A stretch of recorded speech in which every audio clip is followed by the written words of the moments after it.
আমার ছেলে দেবাশিস আমার পেটে তার সন্তান রেখেছে, আমি এখন দ্বিধাগ্রস্ত, এটা কি পাপ নাকি ভালোবাসা? ব্রাজিলের রিও ডি জেনেইরোতে আমরা একটি ছোট্ট ঘরে থাকি। আমার বয়স ৩৩, দেবাশিসের বয়স ১৬। আমরা ভারত থেকে পালিয়ে এসেছি। গ্রামের লোকেরা আমাদের সম্পর্ক জানতে পেরে আমাদের ঘৃণা করতে শুরু করেছিল। আমাদের বাড়িতে আগুন লাগিয়েছিল, দেবাশিসকে মারধর করেছিল। আমরা পালালাম, পরিচয় বদলে একটি নতুন জীবন শুরু করলাম। এখানে আমরা বলি আমরা স্বামী-স্ত্রী। কেউ জানে না আমরা আসলে মা-ছেলে। একসাথে থাকি, একসাথে ঘুমাই। দেবাশিস বিশ্বাস করে আমাদের ভালোবাসা পবিত্র, ঈশ্বর আমাদের একসাথে থাকার জন্যই বানিয়েছেন। ভারতের সমাজ বোঝেনি এখানে আমরা স্বাধীন। এখন আমি গর্ভবতী। আমার পেটে আমার সন্তানের সন্তান। কিন্তু আমি জানি না এটা ঠিক কি ভুল। দেবাশিস খুশি, সে এক নতুন জীবন শুরু করতে চায় আমাদের ছোট্ট সংসারে। আমার নাম আমেলিয়া, অন্তত এখানে আমি এই নামেই পরিচিত। আসল নাম মনে পড়ে না। আমি জানি কেউ বিশ্বাস করবে না, কিন্তু সত্যি বলতে আমি জানি না আমি কে। আমার অতীত আমার কাছে একটা ধোঁয়াশা। আমার স্মৃতি যেন কেউ মুছে দিয়েছে, ব্রাজিলে আসার আগের সবকিছুই ধীরে ধীরে হারিয়ে যাচ্ছে। দেবাশিস আমাকে বারবার বলে আমরা মা-ছেলে, কিন্তু আমার মনে হয় সে মিথ্যে বলে। সেদিন রাতে আমি তার ডায়েরি খুলে দেখলাম। সেখানে সে লিখেছে আমরা আসলে ভাইবোন। এত বছর সে আমাকে প্রতারণা করেছে। কিন্তু কেন? আমি কি ভারতে ছিলাম? নাকি এটাও একটা ভুল স্মৃতি? হ্যাঁ, আমি গর্ভবতী। কিন্তু এর কারণ দেবাশিস নয়। আমার প্রেমিক রাফায়েল, যার সাথে আমি গোপনে দেখা করি। সে আমাদের লক্ষ্য সাগর তীরের একটা ছোট্ট দোকান খোলা, যেখানে আমরা পর্যটকদের জন্য স্মৃতিচিহ্ন বিক্রি করব। দেবাশিসকে আমি ছেড়ে চলে যাচ্ছি, কিন্তু সে জানে না। ভেবেছিলাম আজকে বলবো, কিন্তু একটা অদ্ভুত ঘটনা ঘটেছে যা সবকিছু বদলে দিয়েছে।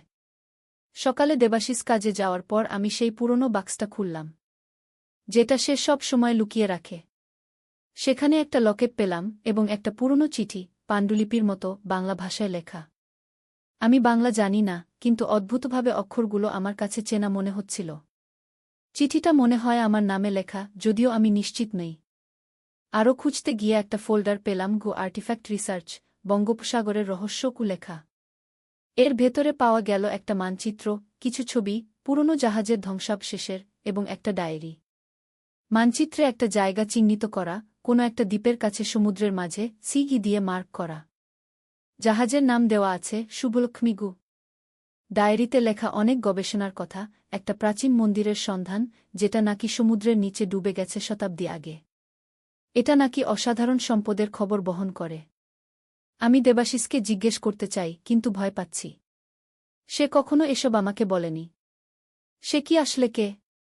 এবং আমি কে? আমাদের সম্পর্ক কি আসলেই এত সরল যেমনটা সে বলে? দরজায় নক হয়েছে। আমি চমকে উঠলাম। দরজা খুলতেই দেখি রাফায়েল। সে আমাকে প্রায় টেনে বাইরে নিয়ে এলো। আমি কিছু বোঝার আগেই সে একটা ট্যাক্সিতে আমাকে তুলে দিল। কি হয়েছে? আমি জিজ্ঞেস করলাম। তোমার জীবন বিপদে আমেলিয়া, রাফায়েল বলল। দেবাশিস তোমাকে মিথ্যে বলেছে। সে তোমার ছেলে নয়, ভাইও নয়। সে আসলে ভারতীয় গোয়েন্দা সংস্থার একজন এজেন্ট, যার মিশন ছিল তোমাকে খুঁজে বের করা। তুমি কি বলছ? আমি বোঝার চেষ্টা করলাম। তোমাকে সব বলার সময় এখন নেই, রাফায়েল বলল। আমরা বন্দরে যাচ্ছি। একটা জাহাজ আমাদের অপেক্ষা করছে। আমাদের ব্রাজিল ছাড়তে হবে এখনই। ট্যাক্সি বন্দরের দিকে ছুটে চল। আমি ভয়ে জমে গেলাম। কিছু মনে পড়ছে যেন। আমি আসলে কে? এবং দেবাশিস? সে আমার সাথে এত বছর কেন ছিল? তাহলে কি আমি শুভলক্ষ্মী জাহাজের রহস্যের চাবিকাঠি? হঠাৎ করে মাথায় তীব্র যন্ত্রণা অনুভব করলাম, যেন কিছু স্মৃতি ফিরে আসছে। ট্যাক্সি থেকে নামতেই দেখি একটা ছোট জাহাজ, ম্যারিগোল্ড নামে। রাফায়েল আমাকে হাত ধরে টানতে লাগল। তার চোখে ভয়, উদ্বেগ। রাফায়েল, তুমি আসলে কে? আমি জিজ্ঞেস করলাম। আমি একজন গবেষক, আমেলিয়া। আমি গত ৫ বছর ধরে বঙ্গোপসাগরে ডুবে যাওয়া মন্দিরের খোঁজ করছি। তুমি সেই মন্দিরের পূজারীর বংশধর, যদিও তুমি জানো না। তোমার রক্তের মধ্যে সেই মন্দিরের অবস্থান লুকিয়ে আছে। আমি বিশ্বাস করতে পারছিলাম না। কিভাবে আমার রক্তে? তোমার পূর্বপুরুষরা মন্দিরের রক্ষক ছিলেন। তারা তাদের বংশধরদের মধ্যে একটা বিশেষ জিন বহন করে এসেছেন প্রজন্মের পর প্রজন্ম ধরে। এই জিন একটা বিশেষ প্রোটিন তৈরি করে, যা সমুদ্রের লবণাক্ত পানির সংস্পর্শে এলে এক ধরনের বিকিরণ ছড়ায়। এই বিকিরণ দিয়ে মন্দিরের অবস্থান নির্ধারণ করা সম্ভব। জাহাজে উঠতেই সমুদ্রের হাওয়া আমাকে আরও স্মৃতি ফিরিয়ে দিল। হঠাৎ করে আমার মনে পড়ল, আমি আসলে অমিতা রায়, একজন সমুদ্র প্রত্নতত্ত্ববিদ, কলকাতা বিশ্ববিদ্যালয়ে পড়াতাম। আমি নিজেই এই গবেষণা করছিলাম। কিন্তু হঠাৎ করে একদিন জাহাজ বন্দর ছেড়ে যাচ্ছিল, তখনই আমি দেখলাম দেবাশিস দৌড়ে আসছে। সে চিৎকার করে ডাকছিল আমাকে, আমেলিয়া, ফিরে এসো, ওরা তোমাকে মিথ্যে বলেছে। রাফায়েল আমাকে কেবিনের ভেতরে টেনে নিয়ে গেল। ওকে বিশ্বাস করো না, ও তোমাকে ব্যবহার করছে। আমি এখন কাকে বিশ্বাস করব? দেবাশিস, যে আমাকে বারবার মিথ্যে বলেছে আমরা মাছেলে? নাকি রাফায়েল, যার সাথে আমার প্রেম কিন্তু যে এখন আমাকে দেশ ছাড়াতে বাধ্য করছে? জাহাজ সমুদ্রের মাঝে চলে এসেছে। আমি ডেকে গিয়ে দূরে ব্রাজিলের উপকূল দেখতে পেলাম। হঠাৎ কেবিন থেকে গুলির শব্দ। আমি ছুটে গেলাম সেখানে।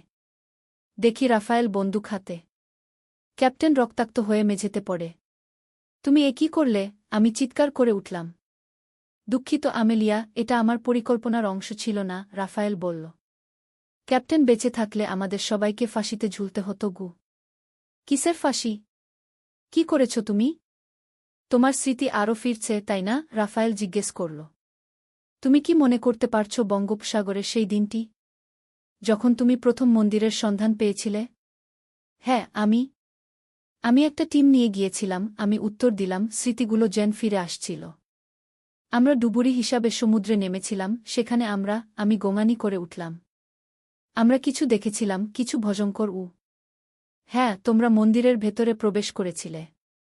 এবং সেখানে তোমরা একটা প্রাচীন শক্তি আবিষ্কার করেছিলে, একটা ক্রিস্টাল, যা অসীম শক্তির উৎস। আমার মনে পড়ল, সেই মন্দিরে প্রবেশ করার পর আমাদের দলের সবাই মারা গিয়েছিল, শুধু আমি বেঁচেছিলাম। কিন্তু আমার স্মৃতি মুছে গিয়েছিল। এখন সব ফিরে আসছে। তাহলে তুমি আমাকে কেন খুঁজছিলে? আমি জিজ্ঞেস করলাম। তোমার রক্তের মধ্যে শুধু সেই মন্দিরের অবস্থান লুকিয়ে নেই, আমেলিয়া। তুমি সেই ক্রিস্টালকে সক্রিয় করতে পারো। সেই ক্রিস্টাল যা দিয়ে একজন মানুষ সমগ্র পৃথিবীকে নিয়ন্ত্রণ করতে পারে। এবং তুমি সেই মানুষ হতে চাও। আমি বুঝতে পারলাম। আমরা একসাথে পৃথিবী শাসন করতে পারি। রাফায়েল আমার দিকে এগিয়ে এলো। তোমাকে ভালোবাসি আমেলিয়া, আমরা একসাথে অসাধারণ হতে পারি। আমি জানি যে আমার কাছে খুব কম সময় ছিল। আমি এখন বুঝতে পারছিলাম যে দেবাশিস আসলে ভারতীয় গোয়েন্দা সংস্থার একজন এজেন্ট, কিন্তু সে আমাকে রক্ষা করার জন্য এসেছিল, ব্যবহার করার জন্য নয়। সে আমার ছেলে, ভাই বা প্রেমিক কোনোটাই ছিল না। সে আমাকে মিথ্যে বলেছিল কারণ সে জানত যদি আমার স্মৃতি ফিরে আসে, তাহলে আমি সেই মন্দিরে ফিরে যেতে চাইব, যেখানে ভয়ঙ্কর কিছু অপেক্ষা করছে। জাহাজের ইঞ্জিন চালু হয়ে গেল। আমি দেখতে পেলাম রাফায়েল নিজেই চালাচ্ছে। সে জাহাজ নিয়ে যাচ্ছে বঙ্গোপসাগরের দিকে, সেই ডুবে যাওয়া মন্দিরের সন্ধানে। আমি নিজেকে জিজ্ঞেস করলাম, আমি কি সত্যিই গর্ভবতী? নাকি এটাও মিথ্যে? আমি বুঝতে পারছিলাম যে সবকিছুই জটিল, সবকিছুই রহস্যে ভরা। কয়েকদিন পর আমরা ইন্দোনেশিয়ার উপকূলে পৌঁছালাম। রাফায়েল একটা ছোট্ট বোট নিয়ে আমাদের সমুদ্রের মাঝে নিয়ে গেল, যেখানে মানচিত্রে খিক্সু চিহ্নিত ছিল। সেখানে পৌঁছে সে ডুবুরি সরঞ্জাম বের করল। নিচে নামতে হবে, সে আমাকে বলল। তোমাকে নিচে যেতেই হবে আমেলিয়া, তুমিই একমাত্র মানুষ যে সেই মন্দির খুলতে পারে। কি আমি যদি না যাই? আমি জিজ্ঞেস করলাম। তাহলে আমি তোমাকে এখানেই সমুদ্রে ফেলে দেব। রাফায়েল বন্দুক আমার দিকে তাক করল। আমি ডুবুরি পোশাক পরে সমুদ্রে নামলাম। রাফায়েল আমার পিছনে। পানির নিচে নামতেই আমি দেখতে পেলাম সেই বিশাল মন্দির, এখনও অটুট, যেন সময় সেখানে থেমে আছে। মন্দিরের দরজা পাথর দিয়ে বন্ধ, এতে পুরনো ব্রাহ্মী লিপিতে কিছু লেখা। আমি নিশ্চিত যে রাফায়েল এটা পড়তে পারবে না, কিন্তু আমি পারি। এটা বলছে, কেবল রক্তের উত্তরাধিকারীই প্রবেশ করতে পারবে। আমি দরজায় হাত রাখলাম। এক মুহূর্তের জন্য কিছুই হল না, তারপর সমস্ত দরজা জ্বলতে শুরু করল। এক আশ্চর্য আলো সমুদ্রের নিচটা আলোকিত হয়ে গেল। দরজা খুলে গেল। রাফায়েল আমাকে ধাক্কা দিয়ে ভেতরে ঢুকাল। মন্দিরের ভেতরে আমরা পানির বাইরে ছিলাম, যেন একটা ভিন্ন বায়ুমণ্ডলে। এটা ছিল অবিশ্বাস্য। সেখানে দেখতে পেলাম একটা বিশাল হল পুরো সোনায় ঢাকা। মাঝখানে ছিল সেই ক্রিস্টাল, এক অদ্ভুত নীল আভায় জ্বলছিল। ওইখানে, ওইটাই। রাফায়েল উন্মাদের মতো ছুটে গেল ক্রিস্টালের দিকে। আমি ধীরে ধীরে সামনে বাড়লাম। কিছু মনে পড়ছিল। এবার সব মনে পড়ছে। সেই দিন আমার দল যখন এই মন্দিরে প্রবেশ করেছিল, ওরা সবাই সেই ক্রিস্টাল ছুঁতে গিয়েছিল। এবং তারপর ওরা সবাই পাথরে পরিণত হয়েছিল। রাফায়েল, ছুঁজো না, আমি চিৎকার করে উঠলাম, কিন্তু খুব দেরি হয়ে গিয়েছিল। রাফায়েল ক্রিস্টাল ধরতেই সে ধীরে ধীরে পাথরে পরিণত হতে শুরু করল। তার চোখে ভয়, আতঙ্ক, বিশ্বাসঘাতকতার অভিযোগ। তুমি জানতে, সে ফিসফিস করল। তুমি জানতে এটা হবে গু। তার শরীর সম্পূর্ণ পাথরে পরিণত হয়ে গেল। আমি সেখান থেকে চলে যেতে যাচ্ছিলাম, তখনই দেখলাম দেবাশিস মন্দিরের প্রবেশদ্বারে দাঁড়িয়ে। আমি জানতাম তুমি এখানে আসবে, সে বলল। তুমি আমাকে মিথ্যে বলেছ, আমি উত্তর দিলাম। তোমাকে রক্ষা করার জন্য, দেবাশিস বলল। আমি ভারতীয় গোয়েন্দা সংস্থার এজেন্ট, হ্যাঁ। কিন্তু আমি তোমাকে যে বলেছিলাম আমরা মাছেলে, সেটা করেছিলাম কারণ তোমার স্মৃতি মুছে গিয়েছিল এবং আমি সেই অবস্থাকে বজায় রাখতে চেয়েছিলাম। যদি তুমি মনে করতে পারতে এই মন্দিরের কথা, তুমি নিশ্চয়ই এখানে ফিরে আসতে গু। তুমি জানো এই ক্রিস্টাল কি? আমি জিজ্ঞেস করলাম। হ্যাঁ, আমি জানি। এটা একটা প্রাচীন ক্রিস্টাল, যেটা পৃথিবীর বাইরে থেকে এসেছে। এটা অসীম শক্তির উৎস, কিন্তু এটা যে কোনো মানুষের মনকে নিয়ন্ত্রণ করতে পারে না, শুধু যারা তোমার রক্তের বংশধর গো। তাই তুমি আমাকে বলতে যে আমি গর্ভবতী? আমি জিজ্ঞেস করলাম। না, আমি কখনো বলিনি তুমি গর্ভবতী, দেবাশিস চোখ বট করে বলল। এটা রাফায়েলের আরেকটি মিথ্যা গু। আমি নীরবে দাঁড়িয়ে রইলাম। সত্যি কি মিথ্যা, কার কথা বিশ্বাস করব? আমার স্মৃতির টুকরোগুলো আমি জোড়া দেওয়ার চেষ্টা করলাম। বাইরে যাওয়া যাক, দেবাশিস আমার হাত ধরতে এগিয়ে এলো। এই মন্দিরে আর থাকা নিরাপদ নয় গে। আমরা ডুবুরির সরঞ্জাম পরে আবার সমুদ্রে নামলাম। আমরা সমুদ্রপৃষ্ঠে উঠে এসে দেখি দেবাশিসের একটি জাহাজ অপেক্ষা করছে। জাহাজে উঠে দেবাশিস আমাকে শুকনো কাপড় দিল। আমরা কোথায় যাচ্ছি? আমি জিজ্ঞেস করলাম। আন্দামান দ্বীপপুঞ্জে, দেবাশিস উত্তর দিল। সেখানে আমাদের একটি গোপন ঘাঁটি আছে। তোমার স্মৃতি সম্পূর্ণভাবে ফিরিয়ে আনতে হবে গ। কয়েকদিন পর আমরা আন্দামানের নির্জন উপকূলে পৌঁছালাম। সাগরের নীল জল, সবুজ পাহাড়, সাদা বালিয়াডি, চারপাশের প্রাকৃতিক সৌন্দর্য দেখে মন ভরে গেল। দেবাশিস আমাকে একটি ছোট কুটিরে নিয়ে গেল। সেখানে দেখলাম একটি বৃদ্ধ মহিলা, তিনি আমাদের অপেক্ষা করছিলেন। ইনি শান্তিদেবী, দেবাশিস আমাকে পরিচয় করিয়ে দিল। ইনি এখানকার আদিবাসীদের চিকিৎসক এবং জ্ঞানী। ইনি তোমাকে সাহায্য করবেন গ। শান্তিদেবী আমার হাতে একটি উষ্ণ পানীয় দিলেন। এটা প্রাচীন জড়িবুটির মিশ্রণ, তিনি বললেন। এটা তোমার স্মৃতি ফিরিয়ে আনবে গি। মেদে, এরা বিপদে আছে। এ হল বিক্রম সুনীল দাসের ছেলে, আর এটি তার মা, পুলিশ অফিসার বললেন। মেয়েদের চোখ বড় হয়ে গেল। সুনীলের ছেলে? আরে, তোমার বাবা আমার ভালো বন্ধু ছিলেন। তিনি কেন তোমাদের নিয়ে আমার কাছে আসেননি কখনো? তিনি চাইতেন, বিক্রম বলল। কিন্তু তার সময় হয়নি গি। মেদে আমাদের বসতে বললেন। তিনি চা বানিয়ে আনলেন। আমরা তাকে সব ঘটনা বললাম। আমি এই প্রাচীন বালি সংরক্ষণ সমিতির কথা শুনেছি, মেদে বললেন। আসলে এরা কোনো সংরক্ষণ সংগঠন নয়। এরা একটি কালো সংগঠন, যারা প্রাচীন বালির মূল্যবান সম্পদ চুরি করে বিদেশে পাচার করে। আমি জানতাম না যে সুনীল এদের সম্পর্কে জানতেন। আমার বাবা এই সিঁদুরের রহস্য আবিষ্কার করেছিলেন, বিক্রম বলল। বিক্রম পকেট থেকে সোনার কৌটাটি বের করল। মেদে কৌটাটি দেখে চমকে উঠলেন। এই সেই সিঁদুরের কৌটা। আমি এটার কথা শুনেছি, মেদে বললেন। প্রাচীন বালির রাজারানীদের বিবাহের সময় এই সিঁদুর ব্যবহার করা হতো। কিন্তু এটি শুধু একটি প্রতীক ছিল। এটি কোনো অমরত্ব দেয় না গে। তাহলে পুরোহিত মিথ্যা বলেছিলেন? আমি বিস্মিত হয়ে জিজ্ঞেস করলাম। ওহ, সে নিশ্চয়ই সদানন্দ পুরোহিত, মেদে বললেন। তিনি এই অঞ্চলের সবচেয়ে পুরনো মন্দিরের পুরোহিত। তিনি অনেক প্রাচীন কাহিনী জানেন, কিন্তু তিনি মাঝে মাঝে অতিরঞ্জিত করেন গু। তাহলে এটা কেন এত মূল্যবান? বিক্রম জিজ্ঞেস করল। কারণ এই কৌটাটি খাঁটি সোনার তৈরি, আর এর ভেতরে থাকা সিঁদুরে প্রাচীন বালি দ্বীপের দুর্লভ হীরার গুঁড়ো মেশানো আছে, মেদে বললেন। এটার বাজার মূল্য কয়েক $1 মিলিয়ন হবে গে। পুলিশ অফিসার এতক্ষণ বিক্রমের দেওয়া পেনড্রাইভ দেখছিলেন। বিক্রম, তোমার বাবা অনেক গুরুত্বপূর্ণ তথ্য সংগ্রহ করেছিলেন। এখানে প্রাচীন বালি সংরক্ষণ সমিতির সব সদস্যের নাম আছে। এর প্রধান হলেন রাজীব মালহোত্রা, একজন ভারতীয় ব্যবসায়ী। রাজীব মালহোত্রা? আমি চমকে উঠলাম। আমি তাকে চিনি। তিনি আমার অফিসে আসেন মাঝে মাঝে। আসলে? আমি থেমে গেলাম। কি? বিক্রম আমার দিকে তাকাল। সেই অফিস কলিগ যে আমাকে পছন্দ করে। সে রাজীব মালহোত্রার ভাই, আমি ধীরে ধীরে বললাম। বিক্রম আর পুলিশ অফিসার একসাথে চমকে উঠলেন। তাহলে তোমাকে ফাঁদে ফেলার চেষ্টা হচ্ছিল, পুলিশ অফিসার বললেন। তারা জানত তুমি দাসের স্ত্রী। তারা তোমার কাছ থেকে তথ্য বের করতে চাইছিল গো। আমি মাথা নাড়লাম। না, এটা সম্ভব নয়। অনিকেত, আমার কলিগ, আমাকে সত্যিই পছন্দ করে। আমরা অনেক সময় একসাথে কাটিয়েছি। হতে পারে, কিন্তু তার ভাই তাকে ব্যবহার করেছে, পুলিশ অফিসার বললেন। আমি বিশ্বাস করতে পারছিলাম না যে অনিকেত আমাকে ব্যবহার করেছে। এমন হতে পারে না। আমাদের এখন কি করতে হবে? বিক্রম জিজ্ঞেস করল।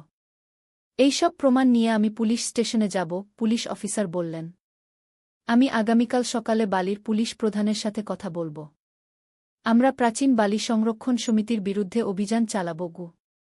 কিন্তু এই রাতে তারা আমাদের খুঁজে বের করতে পারে, আমি উদ্বিগ্ন হয়ে বললাম। না, এখানে তোমরা নিরাপদে আছো, মেদে বললেন। এই বাড়ির অস্তিত্ব সম্পর্কে খুব কম লোকই জানে। আমি এখানে প্রায় ২০ বছর ধরে থাকি, আমাকে নিয়ে কেউ মাথা ঘামায় না গিয়ে। আমরা সেই রাতে মেয়েদের বাড়িতে থাকার সিদ্ধান্ত নিলাম। পুলিশ অফিসার চলে গেলেন, প্রতিজ্ঞা করে গেলেন যে আগামীকাল সকালে ফিরে আসবেন। মেয়েদে আমাদের ২টি ঘর দেখিয়ে দিলেন যেখানে আমরা ঘুমাতে পারব। ঘরগুলো ছোট কিন্তু পরিষ্কার। আমি ঘরে গিয়ে বিছানায় শুয়ে পড়লাম। আমার শরীর ক্লান্ত ছিল, কিন্তু মন ছিল অস্থির। রাতের অন্ধকারে আমি বাইরে থেকে একটা শব্দ শুনতে পেলাম।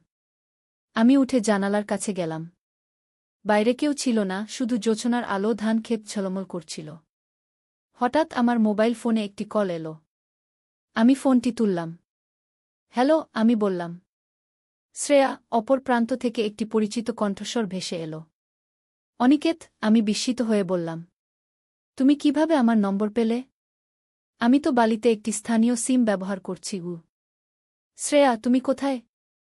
আমি তোমাকে সাবধান করতে চাই, অনিকেত বলল। কি ব্যাপারে সাবধান করবে? আমি জিজ্ঞেস করলাম, আমার গলা কাঁপছিল। আমার ভাই রাজীব তোমাকে খুঁজছে। সে বলেছে তুমি কিছু মূল্যবান জিনিস নিয়ে পালিয়েছ। অনিকেত, তোমার ভাই একজন অপরাধী। সে আমার স্বামীকে হত্যা করেছে, আমি বললাম। লাইনের অপর প্রান্তে কিছুক্ষণ নীরবতা। কি বলছো তুমি? সুনীল তো হার্ট অ্যাটাকে মারা গেছিলেন। না, তাকে হত্যা করা হয়েছিল। আমার কাছে প্রমাণ আছে। আরও কিছুক্ষণ নীরবতা। তারপর অনিকেত ধীরে ধীরে বলল, শ্রেয়া, আমি সত্যি জানতাম না। আমি বিশ্বাস করি না যে আমার ভাই এমন কিছু করতে পারে। কিন্তু কিন্তু আমি তোমাকে বিশ্বাস করি। তুমি কিভাবে আমার নতুন নম্বর পেলে? আমি আবার জিজ্ঞেস করলাম। রাজীব আমাকে বলেছিল তোমার খোঁজ করতে। সে বলেছিল তুমি বিপদে আছো। আমি বালির সব হোটেলে ফোন করেছিলাম, শেষে তোমাদের হোটেলে পৌঁছেছিলাম।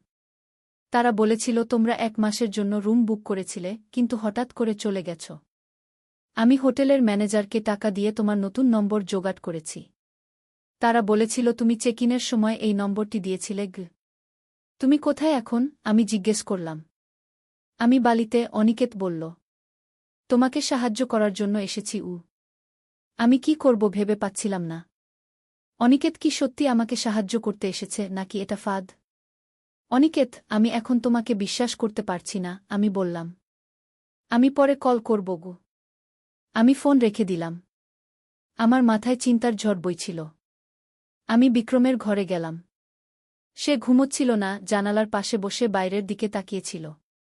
বিক্রম, আমি ডাকলাম। অনিকেত আমাকে ফোন করেছিল। বিক্রম আমার দিকে তাকাল। কি? কিভাবে সে তোমার নম্বর পেল? আমি তাকে সব বললাম। বিক্রম চিন্তিত হয়ে পড়ল। মা, এটা ভালো লক্ষণ নয়। যদি অনিকেত তোমার নতুন নম্বর পেতে পারে, তাহলে প্রাচীন বালি সংরক্ষণ সমিতিও পেতে পারে। আমাদের এখানে নিরাপদ থাকা যাবে না। কিন্তু আমরা কোথায় যাব? উবুদ একটি ছোট জায়গা, আমরা যেখানেই যাব সেখানেই আমাদের খুঁজে পাবে গিয়ে। বিক্রম ভাবতে লাগল। আমাদের পাহাড়ে যেতে হবে, সে শেষে বলল। বাটুর কাছে গিয়ে। বাটুর? আমি জিজ্ঞেস করলাম। হ্যাঁ, এটা বালির একটি পবিত্র পাহাড়। সেখানে একটি প্রাচীন হিন্দু মন্দির আছে, বাটুর টেম্পল। এটা এক সময় আগ্নেয়গিরি ছিল, কিন্তু এখন নিভে গেছে। সেখানে অনেক গুহা আছে। আমরা সেখানে লুকাতে পারব। আমরা মেয়েদেরকে জাগালাম। তিনি আমাদের পরিস্থিতি বুঝিয়ে বললেন। বাটুর? সেটা বেশ দূরে, প্রায় 4 ঘন্টার পথ, মেয়েদে বললেন। কিন্তু তোমাদের কথা ঠিক। সেখানে তোমরা নিরাপদে থাকতে পারবে। আমার একটি পুরানো জিপ আছে, তোমরা সেটা নিয়ে যেতে পারো গু। মেয়েদে আমাদের তার জিপের চাবি দিলেন। তিনি আমাদের কিছু খাবার, পানি আর একটি টর্চ দিলেন। সাবধানে যেও, তিনি বললেন। আমি দীপুকে, পুলিশ অফিসারকে, বলব যে তোমরা বাটুরে গেছ গু। আমরা মেয়েদেরকে ধন্যবাদ দিয়ে তার জিপে উঠলাম। বিক্রম গাড়ি চালাতে জানত। আমরা রাতের অন্ধকারে বাটুরের দিকে রওনা দিলাম। পথে আমরা অনেক পাহাড়ি রাস্তা পার করলাম। রাস্তা খারাপ ছিল, মাঝে মাঝে ঝাঁকুনি খেতে হচ্ছিল। চারদিকে ঘন জঙ্গল, আর রাতের অন্ধকারে সেটা আরও ভয়ঙ্কর লাগছিল।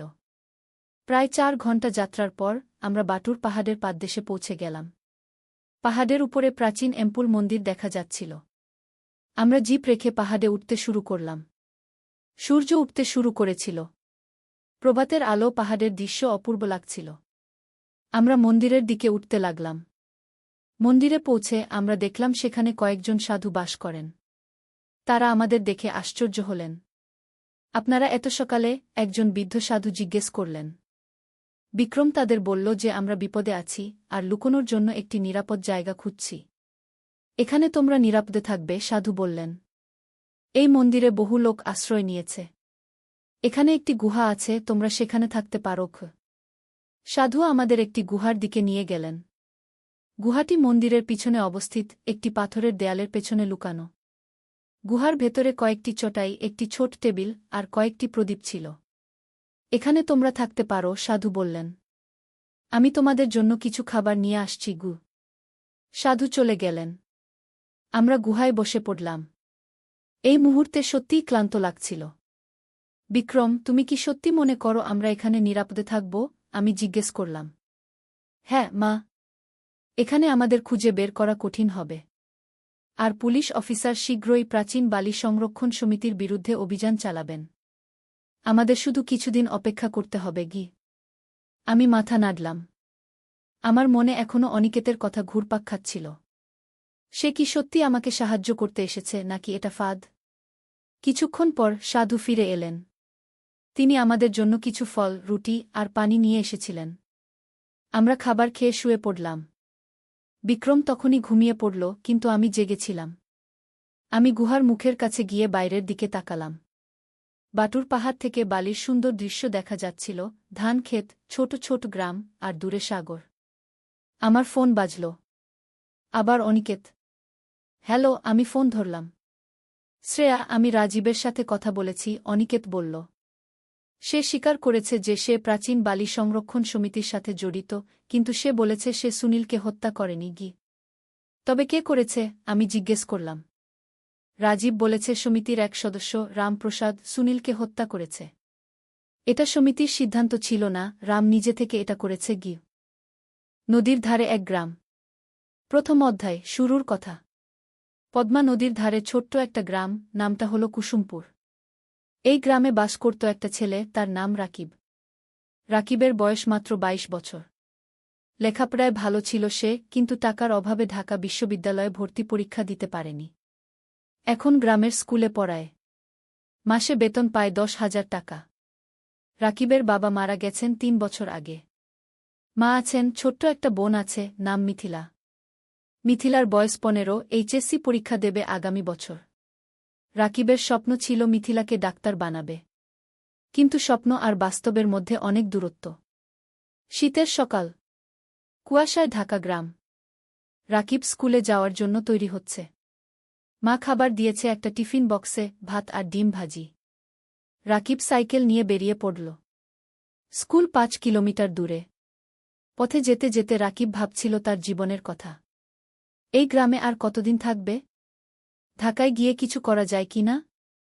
কিন্তু মা আর মিথিলাকে রেখে কিভাবে যাবে? মনটা খারাপ হয়ে গেল। স্কুলে পৌঁছে দেখল হেড স্যার দাঁড়িয়ে আছেন। হেড স্যার মানিক স্যার, বয়স 50-এর কাছাকাছি। ভালো মানুষ। রাকিবকে অনেক স্নেহ করেন। রাকিব, একটু আমার রুমে এসো, মানিক স্যার বললেন। রাকিব রুমে ঢুকল। মানিক স্যার বললেন, তুমি তো জানো আমাদের স্কুলের অবস্থা ভালো না। সরকারি অনুদান কমে গেছে। আমরা হয়তো তোমার বেতন আর বাড়াতে পারব না। রাকিবের মনটা ভেঙে গেল। কিন্তু সে কিছু বলল না। শুধু মাথা নেড়ে বলল, বুঝতে পারছি স্যার। তবে একটা খবর আছে, মানিক স্যার বললেন। শুনেছি জেলা শহরে একটা এনজিও শিক্ষক খুঁজছে। বেতন ভালো, 15,000 টাকা। তুমি চাইলে আবেদন করতে পারো। রাকিব একটু ভাবল। জেলা শহর মানে প্রায় 30 কিলোমিটার দূরে। রোজ যাওয়া আসা করা মুশকিল। থাকতে হবে সেখানে। স্যার, আমি ভেবে দেখি। রাকিব বলল। ক্লাস শুরু হল। রাকিব বাচ্চাদের বাংলা পড়াচ্ছে। ছোট্ট ছোট্ট মুখ, সবাই মন দিয়ে শুনছে। রাকিব ভাবল, এই বাচ্চাদের ছেড়ে কিভাবে যাবে? স্কুল ছুটির পর রাকিব বাড়ি ফিরল। মা রান্না করছে। মিথিলা পড়াশোনা করছে। রাকিব মাকে বলল এনজিওর কথা।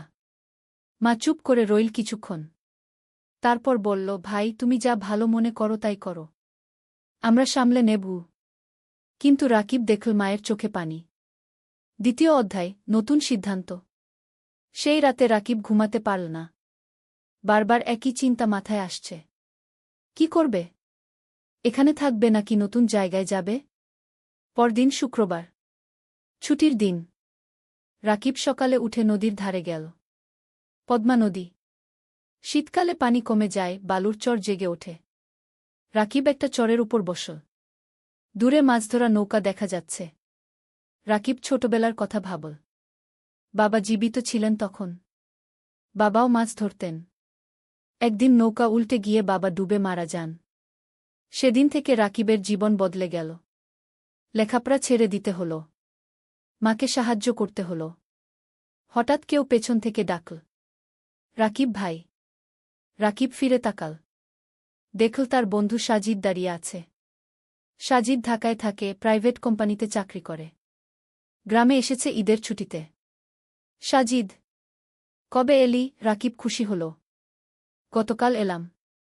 তোর খোঁজেই এসেছিলাম। সাজিদ পাশে বসল। দুই বন্ধু অনেকক্ষণ গল্প করল। সাজিদ বলল তার চাকরির কথা, ঢাকার জীবনযাপনের কথা। রাকিব শুনল চুপচাপ। তারপর সাজিদ জিজ্ঞেস করল, তুই এই গ্রামে আর কতদিন পড়ে থাকবি? ঢাকায় চলে আয় না। আমি তোকে চাকরি খুঁজে দেবগু। রাকিব মাথা নাড়ল। মা আর মিথিলাকে রেখে কিভাবে যাব? ওদেরকে নিয়ে আয়। ঢাকায় ভাড়া বাসায় থাকবি, সাজিদ বলল। তোকে তো জানি। ঢাকায় এক রুম ভাড়া নিতে কত টাকা লাগে? আমার সামর্থ্য আছে। রাকিব তিক্ত হাসল। সাজিদ কিছু বলল না। সে জানে রাকিবের সমস্যা। দুপুরে রাকিব বাড়ি ফিরল। মা খাবার দিয়েছে। ভাত, ডাল আর একটা মাছ। রাকিব খেতে খেতে ভাবছিল, জীবনটা কেন এত কঠিন? খাওয়ার পর মিথিলা এল। ভাইয়া, আমার পরীক্ষার ফি দিতে হবে। 5,000 টাকা। রাকিবের মাথায় হাত। এই মাসে বেতন পাবে 10,000 টাকা। তার মধ্যে বাড়ি ভাড়া 3,000, মায়ের ওষুধ 2,000, খরচপাতি 3,000। পরীক্ষার ফি দেবে কোথা থেকে? চিন্তা করিস না, ব্যবস্থা হবে কি, রাকিব বলল। কিন্তু ব্যবস্থা হবে কিভাবে? রাকিব জানে না। সেই রাতে রাকিব মন স্থির করল। সে জেলা শহরে এনজিওর চাকরির জন্য আবেদন করবে। 15,000 টাকা হলে অনেক কিছু করা যাবে। তৃতীয় অধ্যায়, নতুন পথ। সোমবার সকালে রাকিব জেলা শহরে গেল। এনজিওর অফিস খুঁজে পেল। একটা 3তলা বিল্ডিং। ভেতরে ঢুকে নাম লিখল রিসেপশনে। কিছুক্ষণ পর ডাক পড়ল। একটা রুমে ঢুকল রাকিব। দেখল একজন ভদ্রমহিলা বসে আছেন। বয়স 40-এর কাছাকাছি। হাসি মুখ। বসুন। আপনার নাম? মহিলা জিজ্ঞেস করলেন। রাকিব। রাকিব হোসেন। আপনার সার্টিফিকেট? রাকিব ব্যাগ থেকে সার্টিফিকেট বের করে দিল। মহিলা দেখলেন। আপনি গ্রামে পড়ান? মহিলা জিজ্ঞেস করলেন। জি ইমাম। 3 বছর ধরে। ভালো। আমরা গ্রামের স্কুলে কাজ করি। আপনার অভিজ্ঞতা কাজে লাগবে গু। মহিলা আরও কিছু প্রশ্ন করলেন। রাকিব উত্তর দিল। তারপর মহিলা বললেন, ঠিক আছে, আমরা আপনাকে জানাব। 1 সপ্তাহের মধ্যে ফোন করব। রাকিব বের হয়ে এল। মনটা একটু হালকা লাগল। হয়তো চাকরি হবে। কিন্তু সমস্যা হলো অন্য জায়গা। রাকিব গ্রামে ফিরে দেখল মা অসুস্থ হয়ে পড়েছে। জ্বর হয়েছে। ডাক্তার ডেকে আনতে হল। ডাক্তার ওষুধ লিখে দিল। ওষুধের দাম 1000 টাকা। রাকিবের পকেটে 5 টাকা ছিল। বাকি 5 টাকা ধার করতে হল পাশের বাড়ির কাকার কাছে। মা শুয়ে শুয়ে বলল, ভাই তুমি জেলা শহরে চাকরি নিও না। আমরা এখানে থাকি গু। না মা, তোমার চিকিৎসার জন্য টাকা লাগবে। মিথিলার পড়াশোনার জন্য টাকা লাগবে। আমাকে ভালো চাকরি করতে হবে কি? রাকিব বলল। পরের সপ্তাহে রাকিবের ফোন এল। এনজিও থেকে চাকরি হয়েছে। পরের মাস থেকে জয়েন করতে হবে। রাকিব খুশি হল। কিন্তু সাথে সাথে চিন্তাও হল। জেলা শহরে থাকবে কোথায়? বাসা ভাড়া নিতে হবে। সেই টাকা কোথায়? রাকিব মানিক স্যারের কাছে গেল। সব বলল। মানিক স্যার শুনলেন। তারপর বললেন, তুমি চিন্তা করো না। আমার জেলা শহরে একটা ছোট্ট ফ্ল্যাট আছে। খালি পড়ে আছে। তুমি সেখানে থাকতে পারো। প্রথম 3 মাস ভাড়া লাগবে না আগে। রাকিবের চোখে পানি এল। স্যার আপনি গু। তুমি ভালো ছেলে। তোমার উন্নতি হোক এটাই চাই। মানিক স্যার হাসলেন। রাকিব স্যারের পা ছুঁয়ে সালাম করল। 4র্থ অধ্যায়, জেলা শহরে নতুন জীবন। পরের মাসের প্রথম দিনে রাকিব জেলা শহরে চলে এল। মা আর মিথিলা গ্রামে রইল। রাকিব ঠিক করল সপ্তাহে একদিন গ্রামে যাবে। মানিক স্যারের ফ্ল্যাট ছোট্ট কিন্তু পরিষ্কার। একটা রুম, একটা রান্নাঘর, একটা বাথরুম। রাকিব নিজের জিনিসপত্র গুছিয়ে রাখল। পরদিন এনজিও অফিসে গেল। কাজ শুরু হল। রাকিবকে দায়িত্ব দেওয়া হল 5টা গ্রামের স্কুল দেখাশোনা করার। সপ্তাহে 3 দিন স্কুলে যেতে হবে, বাকি দিন অফিসে। প্রথম দিন রাকিব একটা গ্রামে গেল। স্কুলটা খুবই খারাপ অবস্থায়। ছাদ দিয়ে পানি পড়ে। বেঞ্চ ভাঙা। শিক্ষক মাত্র 2 জন। ছাত্রছাত্রী প্রায় 150। রাকিব শিক্ষকদের সাথে কথা বলল। তারা বলল অনেক সমস্যার কথা। বেতন কম। সরকারি সাহায্য নেই। অনেক বাচ্চা স্কুল ছেড়ে দিয়েছে। রাকিব বুঝল এখানে অনেক কাজ করার আছে। সে মনস্থির করে ভালোভাবে কাজ করবে। সন্ধ্যায় রাকিব ফ্ল্যাটে ফিরল। একা একা রান্না করল। ভাত আর ডিম ভাজি। খেয়ে শুয়ে পড়ল। মায়ের কথা মনে পড়ল। মিথিলার কথা মনে পড়ল। রাকিব মাকে ফোন করল। মা কেমন আছো? ভালো আছি। তুমি খেয়েছ? মা জিজ্ঞেস করল। হ্যাঁ মা। তুমি ওষুধ খেয়েছ তো? খেয়েছি। মিথিলা পড়াশোনা করছে। তুমি চিন্তা করো না আগে। ফোন রেখে রাকিব ঘুমিয়ে পড়ল। দিন যাচ্ছে। রাকিব কাজে মন দিচ্ছে। সে দেখছে স্কুলগুলোর অবস্থা ধীরে ধীরে ভালো হচ্ছে। এনজিও থেকে সাহায্য আসছে। নতুন বেঞ্চ এসেছে। ছাদ মেরামত হয়েছে। শিক্ষকদের ট্রেনিং দেওয়া হচ্ছে। রাকিব খুশি। তার মনে হচ্ছে সে কিছু ভালো কাজ করছে। 3 মাস পর রাকিব প্রথম বেতন পেল। 15,000 টাকা। রাকিব সাথে সাথে 10,000 টাকা মাকে পাঠিয়ে দিল। বাকি 5,000 টাকা দিয়ে নিজের খরচ চালাবে। মা ফোন করে কাঁদল। ভাই তুমি এত টাকা পাঠালে তোমার কি হবে? মা তুমি চিন্তা করো না। আমার হয়ে যাবে। তুমি ভালো থাকো গো। রাকিবের মনে হল জীবনে প্রথমবার সে কিছু করতে পারছে। 5ম অধ্যায়, নতুন বন্ধুত্ব। এনজিও অফিসে রাকিবের সহকর্মী অনেক। তার মধ্যে একজন মেয়ে আছে, নাম তানিয়া। তানিয়া ঢাকা থেকে এসেছে। লেখাপড়া করেছে ঢাকা বিশ্ববিদ্যালয়ে। খুব মেধাবী। কিন্তু গ্রামের মানুষের জন্য কাজ করতে চায়। তাই এনজিওতে জয়েন করেছে। তানিয়া আর রাকিব প্রায় একসাথে মাঠে কাজ করে। স্কুলে যায়। শিক্ষকদের সাথে কথা বলে। বাচ্চাদের পড়ায়। ধীরে ধীরে তানিয়া আর রাকিবের মধ্যে বন্ধুত্ব হল। তানিয়া রাকিবকে অনেক কিছু শেখায়। কিভাবে প্রজেক্ট প্ল্যান করতে হয়, কিভাবে রিপোর্ট লিখতে হয়, কিভাবে মানুষের সাথে কথা বলতে হয়। রাকিব তানিয়াকে শেখায় গ্রামের জীবন সম্পর্কে, গ্রামের মানুষের সমস্যা সম্পর্কে, কিভাবে তাদের সাহায্য করা যায়। একদিন তানিয়া রাকিবকে জিজ্ঞেস করল, তুমি কি বিয়ে করেছ?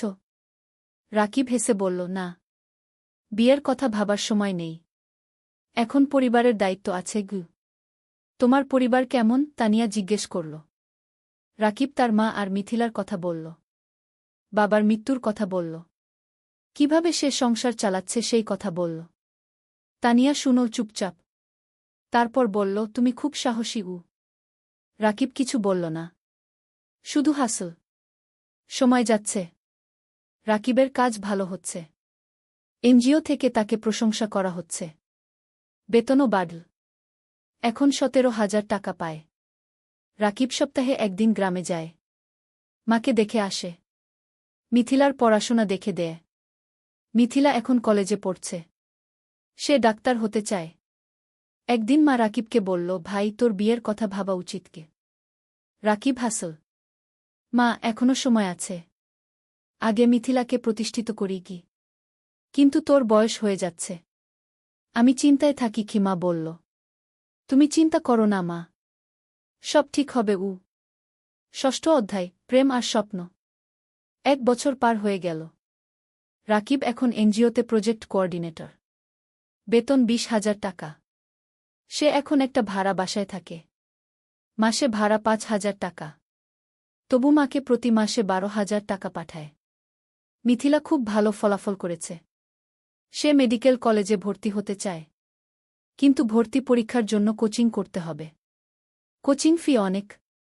রাকিব চিন্তায় পড়ল, কোথা থেকে টাকা আসবে। তানিয়া বুঝতে পারল রাকিবের সমস্যা। একদিন সে বলল, রাকিব, তুমি কিছু চিন্তিত মনে হচ্ছে কি? রাকিব মিথিলার কথা বলল। তানিয়া বলল, আমি আমার এক বন্ধুকে জানি, সে ঢাকায় মেডিকেল কোচিং সেন্টার চালা। আমি তাকে বলবো, হয়তো কম ফিতে তোমার বোনকে ভর্তি করে নেবে গি।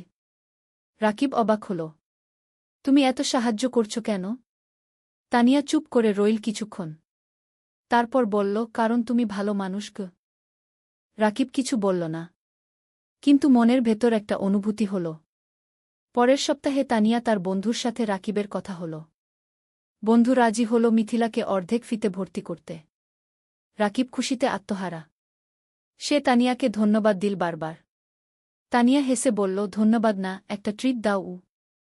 রাকিব তানিয়াকে নিয়ে গেল একটা রেস্টুরেন্টে। দুজন একসাথে খাবার খেল, অনেক গল্প করল, হাসল। খাওয়ার পর বাইরে বের হয়ে তানিয়া বলল, রাকিব, আমি তোমাকে একটা কথা বলতে চাই উ। বলো উ। তানিয়া একটু থেমে বলল, আমি তোমাকে ভালোবাসি ই। রাকিব স্তব্ধ হয়ে গেল, কি বলবে বুঝতে পারল না। তানিয়া বলল, আমি জানি এটা হঠাৎ শোনাচ্ছে, কিন্তু 1 বছর ধরে তোমার সাথে কাজ করছি। তোমার চরিত্র, তোমার পরিবারের প্রতি দায়িত্ববোধ, তোমার সততা, সব কিছু দেখেছি। তুমি আমার মনে জায়গা করে নিয়েছ। রাকিব কিছুক্ষণ চুপ করে রইল, তারপর বলল, তানিয়া, আমি জানি না কি বলবো। তুমি ঢাকার মেয়ে, উচ্চশিক্ষিত। আমি একজন সাধারণ গ্রামের ছেলে। আমার পরিবার গরিব, আমার অনেক দায়িত্ব আছে গিউ। তানিয়া রাকিবের হাত ধরল। এগুলো আমার কাছে কোনো সমস্যা নয়। আমি তোমাকে চাই, তোমার টাকা বা স্ট্যাটাস নয় গু। রাকিবের চোখে পানি এল। তানিয়া, আমি তোমাকে কিছু দিতে পারবো না গি। তুমি আমাকে ভালোবাসা দিতে পারবে, সততা দিতে পারবে, এটাই যথেষ্ট উ। রাকিব তানিয়ার দিকে তাকাল, তারপর বলল, আমিও তোমাকে ভালোবাসি, কিন্তু ভয় পাচ্ছি উ। কিসের ভয়? তানিয়া জিজ্ঞেস করল। ভয় পাচ্ছি তোমার পরিবার রাজি হবে না। ভয় পাচ্ছি আমি তোমাকে সুখী করতে পারব না গি। তানিয়া হাসল। আমার পরিবার আমাকে বিশ্বাস করে। আমি যদি খুশি থাকি, তারা খুশি থাকবে। আর তুমি আমাকে সুখী করতে পারবে কিনা সেটা সময় বলবে। আমরা একসাথে চেষ্টা করব উ। সেই রাতে রাকিব ঘুমাতে পারল না। সারারাত তানিয়ার কথা ভাবল। জীবনে প্রথমবার কেউ তাকে এভাবে ভালোবাসল। সপ্তম অধ্যায়, বাধা আর চ্যালেঞ্জ। পরের সপ্তাহে রাকিব গ্রামে গেল। মাকে সব কথা বলল। তানিয়ার কথা, প্রেমের কথা। মা শুনল চুপচাপ। তারপর বলল, মেয়ে কেমন? খুব ভালো মা। তুমি তাকে দেখলে পছন্দ করবে কি? তার পরিবার রাজি হবে? আমরা তো গরিব, খিমা চিন্তিত হল। তানিয়া বলেছে তার পরিবার তাকে বিশ্বাস করে। সমস্যা হবে না গি। মিথিলা খুশি হল। ভাইজা, তুমি বিয়ে করছ? আমি ভাবির সাথে দেখা করব। রাকিব হাসল। হ্যাঁ রে, তোকে নিয়ে যাব ঢাকায়। কিন্তু সমস্যা এল অন্য দিক থেকে। তানিয়া তার বাবা মাকে রাকিবের কথা বলল। প্রথমে তারা খুশি হল।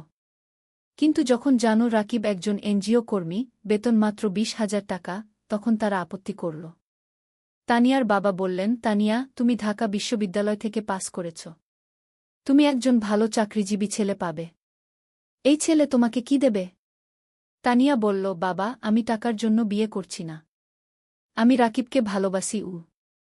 ভালোবাসা দিয়ে সংসার চলে না কি? তানিয়ার মা বললেন। বাবা, মা, রাকিব খুব সৎ এবং পরিশ্রমী। সে তার পরিবারের জন্য অনেক কষ্ট করছে। এরকম মানুষ এখন কমই আছে কি? তানিয়া বোঝানোর চেষ্টা করল। আমরা সময় চাই। আমরা ছেলেটাকে দেখতে চাই কি? তানিয়ার বাবা বললেন। তানিয়া রাকিবকে ফোন করে সব বলল। রাকিব শুনল। তারপর বলল, আমি জানতাম এটা হবে গু। তুমি হাল ছেড়ে দিও না। আমি তাদের বোঝাব। তানিয়া বলল। পরের মাসে রাকিব ঢাকায় গেল। তানিয়ার বাবা মার সাথে দেখা করল। তারা রাকিবকে অনেক প্রশ্ন করল। রাকিব সব সততার সাথে উত্তর দিল। তানিয়ার বাবা বললেন, তুমি তোমার ভবিষ্যৎ নিয়ে কি ভাবছ? তুমি সারা জীবন এনজিওতে থাকবে? রাকিব বলল, আঙ্কেল, আমি স্বপ্ন দেখি একদিন নিজের একটা স্কুল করব। গ্রামের গরিব ছেলে মেয়েদের বিনামূল্যে পড়াব। এটা আমার লক্ষ্য। তানিয়ার বাবা অবাক হলেন। তুমি কি জানো একটা স্কুল খুলতে কত টাকা লাগে? জানি আঙ্কেল। কিন্তু আমি বিশ্বাস করি যদি সততার সাথে চেষ্টা করি, একদিন সফল হব। তানিয়ার বাবা কিছু বললেন না। কিন্তু রাকিবের চোখে যে আগুন দেখলেন সেটা তাকে ভাবিয়ে তুলল। সেই রাতে তানিয়ার বাবা মা আলোচনা করলেন। তারপর তারা রাজি হলেন। কিন্তু একটা শর্ত দিলেন, রাকিবকে আরও ভালো চাকরি খুঁজতে হবে। রাকিব শর্ত মেনে নিল। অষ্টম অধ্যায়, নতুন সুযোগ। বিয়ের প্রস্তুতি শুরু হল। কিন্তু রাকিব চিন্তায় ছিল। বিয়েতে অনেক খরচ হবে। সেই টাকা কোথায়? তানিয়া বলল, আমরা সিম্পল বিয়ে করব। বেশি খরচ করব না আগে। কিন্তু তানিয়ার পরিবার বড় বিয়ে চায়। অনেক আত্মীয় স্বজন আছে। রাকিব টেনশনে ছিল। তখন মানিক স্যার তাকে ডাকলেন। স্যার বললেন, রাকিব, আমি শুনেছি তোমার বিয়ে হবে। আমি তোমাকে একটা উপহার দিতে চাই। স্যার একটা খাম দিলেন। খামে ছিল 50,000 টাকা। রাকিবের চোখ বড় হয়ে গেল। স্যার, এটা আমি নিতে পারব না গিয়ে। এটা উপহার। তুমি আমার ছাত্রের মতো। তুমি অবশ্যই নেবে। স্যার জোর করলেন। রাকিব স্যারকে জড়িয়ে ধরল। স্যার, আপনি আমার জন্য অনেক কিছু করেছেন গিউ। তুমি ভালো থাকো। এটাই চাই। এদিকে রাকিবের ভাগ্য ঘুরতে শুরু করল। একদিন এনজিওর ডিরেক্টর রাকিবকে ডাকলেন। বললেন, রাকিব, তোমার কাজ আমরা খুব পছন্দ করেছি। আমরা একটা নতুন প্রজেক্ট শুরু করছি। তুমি প্রজেক্ট ম্যানেজার হবে। বেতন হবে 35,000 টাকা গু। রাকিব বিশ্বাস করতে পারল না। 35,000 টাকা! এত টাকা কখনো কল্পনাও করেনি। স্যার, সত্যি? রাকিব জিজ্ঞেস করল। হ্যাঁ। তুমি যোগ্য। তুমি পারবে কি? ডিরেক্টর বললেন। রাকিব সাথে সাথে তানিয়াকে ফোন করল। তানিয়া খুশিতে চিৎকার করল। সেই সন্ধ্যায় রাকিব মাকে ফোন করল। সব বলল। মা কাঁদতে লাগল। খুশির কান্না। ভাই, আল্লাহ তোমার ভালো করেছে। তুমি অনেক কষ্ট করেছ কি? মা বলল। মা, এখন আমরা ভালো থাকব। মিথিলার পড়াশোনা ভালো হবে। তুমি সুস্থ থাকবে গু। বিয়ের দিন এল। সিম্পল কিন্তু সুন্দর বিয়ে। গ্রাম থেকে মা আর মিথিলা এসেছে। রাকিবের বন্ধুরা এসেছে। এনজিও অফিসের সবাই এসেছে। তানিয়া দেখতে খুব সুন্দর লাগছিল লাল শাড়িতে। রাকিব পাঞ্জাবি পরেছে। বিয়ে হল। সবাই দোয়া করল, আশীর্বাদ করল। রাকিব আর তানিয়া নতুন জীবন শুরু করল। নবম অধ্যায়, স্বপ্ন পূরণের পথে। বিয়ের পর রাকিব আর তানিয়া জেলা শহরে একটা বড় ফ্ল্যাট ভাড়া নিল, 2 বেডরুমের। তারা ঠিক করল মা আর মিথিলাকে নিয়ে আসবে। মা প্রথমে রাজি হল না, বলল, তোমরা নতুন বিয়ে করেছ, আমরা গেলে তোমাদের সমস্যা হবে গি। তানিয়া নিজে গ্রামে গেল। মাকে বলল, মা, আপনি আমার মা, আপনি না থাকলে আমার সংসার অসম্পূর্ণ। মা তানিয়াকে জড়িয়ে ধরল। মা, তুমি খুব ভালো। মা আর মিথিলা জেলা শহরে চলে এল। এখন তারা সবাই একসাথে থাকে। মিথিলা ঢাকায় কোচিং করছে। সে খুব মন দিয়ে পড়ছে। তার লক্ষ্য মেডিকেল কলেজে চান্স পাওয়া। রাকিব নতুন প্রজেক্টে কাজ শুরু করেছে। প্রজেক্টটা খুব বড়, 15টা গ্রামে কাজ করতে হবে। স্কুল, স্বাস্থ্যকেন্দ্র, নারী উন্নয়ন, সব ধরনের কাজ। রাকিব খুব ব্যস্ত হয়ে গেল। সকাল থেকে রাত পর্যন্ত কাজ। কিন্তু সে খুশি, কারণ সে মানুষের উপকার করছে। তানিয়াও কাজ করছে, সেও একটা প্রজেক্টে আছে। তাদের দুজনের মিলে এখন বেতন 55,000 টাকা। এত টাকা রাকিব কখনো কল্পনা করেনি। এখন তারা স্বাচ্ছন্দ্যে আছে। মায়ের ভালো চিকিৎসা হচ্ছে, মিথিলার পড়াশোনা ভালো হচ্ছে। রাকিব কিছু টাকা সেভিংসও করছে। একদিন রাকিব তানিয়াকে বলল, তুমি জানো, আমার স্বপ্ন ছিল একটা স্কুল করা। গিয়ে হ্যাঁ, মনে আছে? তুমি এখনও সেই স্বপ্ন দেখো? তানিয়া জিজ্ঞেস করল। হ্যাঁ, আমি ভাবছি আমরা যদি কিছু টাকা সেভ করি, তাহলে হয়তো একদিন একটা ছোট্ট স্কুল খুলতে পারব। তানিয়া হাসল। চলো, আমরা একসাথে এই স্বপ্ন পূরণ করব। দুজনে মিলে প্ল্যান করতে লাগল। কিভাবে টাকা জমাবে, কোথায় স্কুল খুলবে, কিভাবে চালাবে। 1 বছর পর মিথিলা মেডিকেল ভর্তি পরীক্ষা দিল। রেজাল্ট আসল। সে চান্স পেয়েছে সরকারি মেডিকেল কলেজে। পুরো পরিবার খুশিতে আত্মহারা। মা কাঁদল। রাকিব মিথিলাকে জড়িয়ে ধরল। তানিয়া মিষ্টি বিতরণ করল। ভাইয়া, এটা তোমার জন্য। তুমি আমার জন্য সব ত্যাগ করেছ। মিথিলা কাঁদতে কাঁদতে বলল। না রে, এটা তোর নিজের যোগ্যতা। তুই মন দিয়ে পড়েছিস। রাকিব বলল। সেই রাতে রাকিব ছাদে দাঁড়িয়ে আকাশের দিকে তাকাল। তার মনে পড়ল বাবার কথা। বাবা বেঁচে থাকলে কত খুশি হতেন। তানিয়া এসে পাশে দাঁড়াল। কি ভাবছ? বাবার কথা ভাবছি। সেই গরিব দিনগুলোর কথা ভাবছি। আজ আমরা এত দূর এসেছি। হ্যাঁ, আর এটা শুধু শুরু। আমাদের আরও অনেক পথ যেতে হবে। তানিয়া বলল। 10ম অধ্যায়, চূড়ান্ত স্বপ্ন। 3 বছর পার হয়ে গেল। রাকিব এখন এনজিওর সিনিয়র প্রজেক্ট ম্যানেজার। বেতন 50,000 টাকা। Tania project coordinator. বেতন 40,000 টাকা। মিথিলা এখন মেডিকেল কলেজের 3য় বর্ষে। সে খুব ভালো পড়ছে। তার লক্ষ্য একজন ভালো ডাক্তার হওয়া এবং গ্রামের মানুষের সেবা করা। মা এখন সুস্থ। তার মুখে হাসি ফিরে এসেছে। রাকিব আর তানিয়া এই 3 বছরে প্রায় 10 লক্ষ টাকা সেভ করেছে।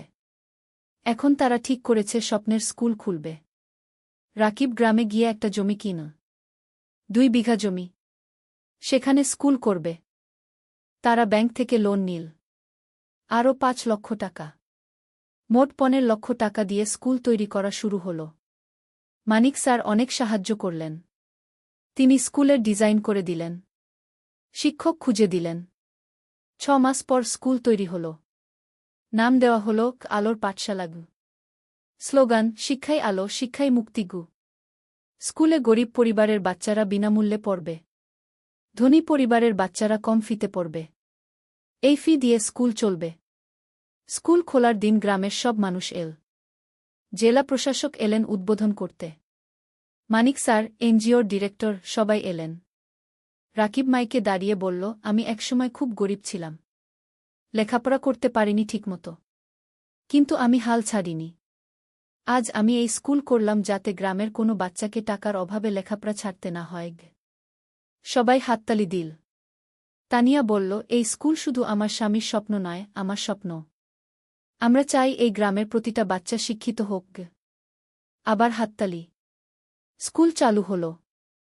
প্রথম দিন 50 জন বাচ্চা ভর্তি হল। দ্বিতীয় মাসে 100, তৃতীয় মাসে 200। রাকিব আর তানিয়া সপ্তাহে 3 দিন স্কুলে যায়। বাচ্চাদের পড়ায়, শিক্ষকদের ট্রেনিং দেয়া, স্কুল দেখাশোনা করে। মিথিলা ছুটির দিনে স্কুলে এসে বাচ্চাদের স্বাস্থ্য চেক আপ করে বিনামূল্যে। মা রান্না করে বাচ্চাদের খাওয়ায়। অনেক বাচ্চা গরিব পরিবার থেকে আসে, তারা দুপুরে খায় না, মা তাদের খাওয়ায়। 2 বছর পর স্কুলে 5 বাচ্চা পড়ছে, 10 জন শিক্ষক আছে, স্কুল ভালোভাবে চলছে। জেলার মধ্যে কি আলোর পাঠশালা কি একটা আদর্শ স্কুল হিসেবে পরিচিতি পেয়েছে। একাদশ অধ্যায়, জীবনের পূর্ণতা। 5 বছর পর রাকিবের বয়স এখন 33, তানিয়ার বয়স 31। তাদের একটা মেয়ে হয়েছে, নাম রাখা হয়েছে অনন্যা। অনন্যার বয়স 2 বছর। মিথিলা এখন ডাক্তার, সে একটা সরকারি হাসপাতালে কাজ করছে। সে গ্রামের মানুষের বিনামূল্যে সেবা দেয়া।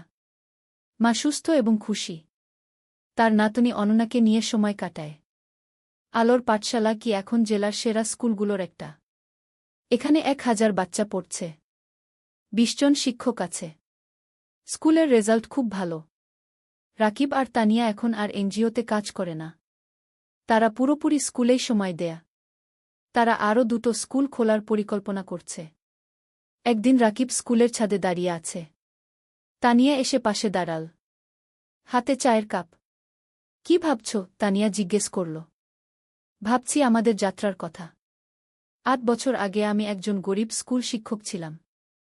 আজ আমার নিজের স্কুল আছে, 1000 বাচ্চা পড়ছে গু।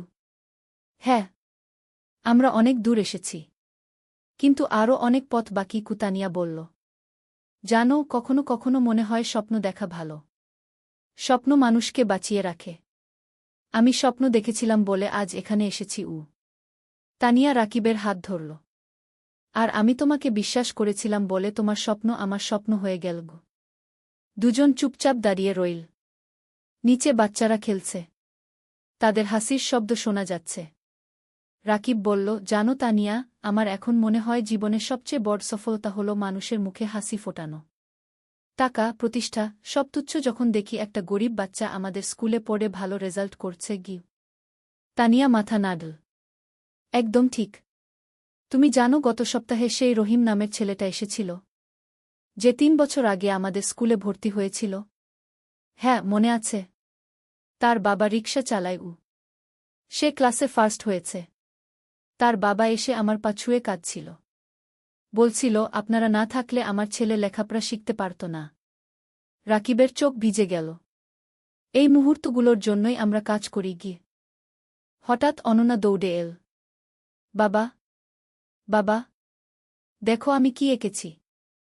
রাকিব মেয়েকে কোলে তুলে নিল। অনন্যা একটা ছবি দেখাল। একটা স্কুল, সামনে অনেক বাচ্চা। এটা কি? রাকিব জিজ্ঞেস করল। এটা আমাদের স্কুল। দাদু বলেছে তুমি এই স্কুল বানিয়েছ। অনন্যা বলল। রাকিব মেয়ের কপালে চুমু খেল। হ্যাঁ রে, একদিন তুইও বড় হয়ে ভালো কিছু করবি। আমি ডাক্তার হব, মাসির মতো। তারপর গরিব মানুষদের দেখব। অনন্যা বলল। তানিয়া হাসল। দেখছ, আমাদের পরবর্তী প্রজন্ম স্বপ্ন দেখছে। দ্বাদশ অধ্যায়, নতুন চ্যালেঞ্জ। কিন্তু জীবন কখনো সোজা পথে চলে না। একদিন রাকিব খবর পেল স্কুলের জমি নিয়ে সমস্যা হয়েছে। একজন স্থানীয় রাজনীতিবিদ দাবি করছে জমিটা তার। রাকিব চিন্তায় পড়ে গেল। সে আইনজীবীর সাথে দেখা করল। আইনজীবী বলল, কাগজপত্র দেখাও। রাকিব সব কাগজ দেখাল। আইনজীবী দেখে বলল, তোমার কাগজ ঠিক আছে, কিন্তু ওই লোক ক্ষমতাবান, সে ঝামেলা করবে। তাহলে কি করব? রাকিব জিজ্ঞেস করল। কোর্টে কেস করতে হবে, সময় লাগবে, টাকাও লাগবে। রাকিব বাড়ি ফিরে তানিয়াকে সব বলল। তানিয়া শুনল। তারপর বলল, আমরা লড়ব, আমরা সত্যের পক্ষে আছি। কেস শুরু হল। প্রতি সপ্তাহে কোর্টে যেতে হচ্ছে, আইনজীবীর ফি দিতে হচ্ছে, টাকা খরচ হচ্ছে অনেক। কিন্তু রাকিব হাল ছাড়ল না। সে জানে সে ন্যায়ের পক্ষে। এই সময় গ্রামের মানুষ রাকিবের পাশে দাঁড়াল। তারা একটা কমিটি করল। সবাই মিলে টাকা তুলো রাকিবকে সাহায্য করার জন্য। একদিন গ্রামের চেয়ারম্যান রাকিবের কাছে এসে বলল, রাকিব, তুমি আমাদের গ্রামের গর্ব। তুমি আমাদের বাচ্চাদের শিক্ষিত করছ। আমরা তোমাকে একা ছাড়ব না। রাকিব কান্নায় ভেঙে পড়ল। আপনারা আমার পরিবার। মানিক স্যারও সাহায্য করলেন। তিনি জেলা প্রশাসকের সাথে কথা বলল। প্রশাসক বিষয়টা দেখলেন। 6 মাস পর কোর্ট রায় দিল রাকিবের পক্ষে। জমি রাকিবেরই। সেই দিন স্কুলে উৎসব হল। সবাই খুশি। বাচ্চারা নাচল, গাইল। রাকিব মাইকে বলল, আজ আমরা জিতেছি। কিন্তু এটা শুধু আমার জয় নয়, এটা আমাদের সবার জয়। সত্যের জয়। 13 অধ্যায় সম্প্রসারণ। কেস জেতার পর রাকিবের আত্মবিশ্বাস বেড়ে গেল। সে ঠিক করল আরও একটা স্কুল খুলবে, পাশের জেলায়। তানিয়া রাজি হল। তারা আবার সেভিংস শুরু করল। এই সময় একটা বড় সুখবর এল। একটা আন্তর্জাতিক এনজিও তাদের স্কুলের কথা শুনেছে। তারা সাহায্য করতে চায়। এনজিওর একজন প্রতিনিধি এল আলোর পাঠশালাগু দেখতে। সে সব দেখল। শিক্ষকদের সাথে কথা বলল, বাচ্চাদের সাথে কথা বলল। তারপর সে রাকিবকে বলল, আমরা আপনার কাজে মুগ্ধ। আমরা আপনাকে 10 লক্ষ টাকা গ্রান্ট দিতে চাই নতুন স্কুলের জন্য। রাকিব বিশ্বাস করতে পারল না। 10 লক্ষ টাকা? সত্যি? রাকিব জিজ্ঞেস করল। হ্যাঁ। আপনি একটা প্রস্তাব লিখে পাঠান, আমরা অনুমোদন করব। রাকিব আর তানিয়া রাত দিন পরিশ্রম করে প্রস্তাব লিখল, পাঠিয়ে দিল। 1 মাস পর অনুমোদন এল। 10 লক্ষ টাকা। রাকিব পাশের জেলায় জমি কিনা। নতুন স্কুল তৈরি শুরু হল। এবার আরও বড় স্কুল, আরও ভালো সুবিধা। মিথিলা বলল, ভাইজা, নতুন স্কুলে একটা হেলথ ক্লিনিক বানাও। আমি সপ্তাহে একদিন এসে বাচ্চাদের দেখব। চমৎকার আইডিয়া, রাকিব বলল। নতুন স্কুলে একটা হেলথ ক্লিনিকও তৈরি হল। মিথিলা আর তার 2 জন সহকর্মী ডাক্তার সেখানে বিনামূল্যে সেবা দেয়া।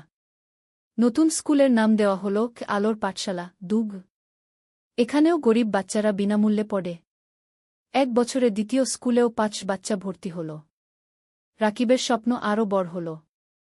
সে ভাবল জেলার প্রতিটা গ্রামে একটা করে স্কুল করবে। 14 অধ্যায় পুরস্কার। 3 বছর পর রাকিব এখন 40 বছরের। তার 5টা আলোর পাঠশালাগু আছে, 5টা জেলায়। প্রায় 3000 বাচ্চা পড়ছে। 2 শিক্ষক কাজ করছে।